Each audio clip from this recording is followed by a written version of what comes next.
So let's have a look at the circadian optimization, because this is the last one.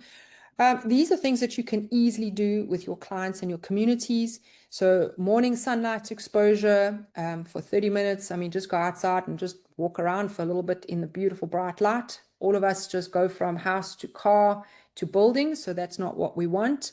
Blue light blocking for sure after sunset to protect melatonin production, which is again your mitochondrial antioxidant.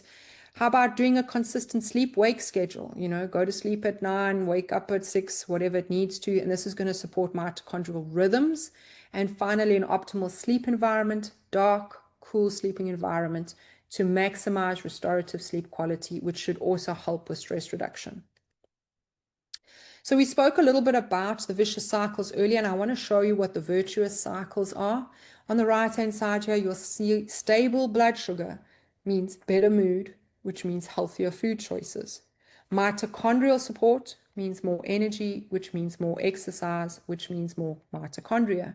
Stress management means better sleep, which means improved metabolism and more stress resilience. So our interventions aim to break the vicious cycles on the left and establish the virtuous ones that build upon each other. So let's have a look.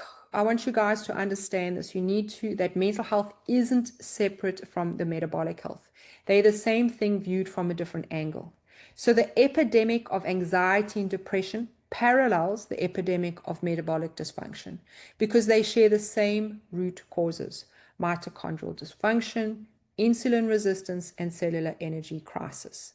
So diabetes increases depression risks by 300%. You have a 70% of treatment-resistant patients show improvements on ketogenic diets, and you have exercise reduces depression symptoms by approximately 30%, which rivals antidepressants. So metabolically healthy people rarely develop mental health, and this is not a coincidence. Anxiety and depression are often symptoms of an energy crisis in the brain, which I'm hoping that you guys have figured out from this talk. When the mitochondria fail to produce significant ATP, whether from nutrient deficiency, toxin exposure, chronic stress, or metabolic dysfunction, the brain's mood and cognitive centers fail first. This isn't a chemical imbalance requiring lifelong medication. It's a metabolic problem requiring metabolic solutions. And by restoring cellular energy production and metabolic flexibility, we can resolve the psychiatric conditions that are actually metabolic disorders in disguise. So the pathway forward for you guys is to recognize mood disorders as metabolic disorders, test your metabolic markers, not just psychiatric assessments, address the root cause wherever that may be, support mitochondrial function directly, use metabolic interventions as primary treatments. And the future of mental health treatment lies not in more powerful psychiatric drugs, but in understanding and optimizing the metabolic foundations of brain function.